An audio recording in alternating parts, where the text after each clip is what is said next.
Bueno, reparando un CDI de Evinrude 35 HP, fuera de borda, 2 tiempos, año 80.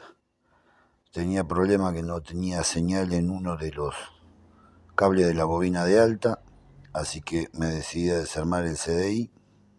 No es tan complicado, se saca con temperatura y pude encontrar que este yodo está abierto.